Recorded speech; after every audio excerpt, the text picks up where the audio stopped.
Raika amin'ny valopolo isanjaton'ireo ankizy tsy ampy taona dia efa tafiditra ao anatin'ny sehatry ny asa sahady araka ny tsikaritra tao anatin'ny fidinana ifotony izay nijerena manokana ny ady amin'ny fampiasana zaza tsy ampy taona faritra dimy eto amin'ny nosy araka izany no tena isehony ity raharaha ity.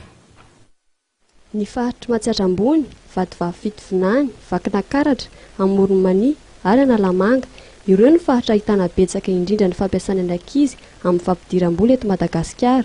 Fantatra nandritra ny fanatanterahana ny tetikasa BT Spectacle izay naharitra efa taona nataony ifarana ny volana Aogositra izao, saingy mbola hitovy 20 volana.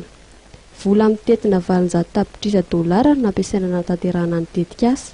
Maro ireo hetsika natanterahana tamin'izany, anisan'izany ny fanampiana ireo ray aman-dreny amin'ny fidiram-bola, toy ihany koa ny hetsika maro samihafa toy ny fifananana sary, tononkalo, fanatanjahantena toy ny foot.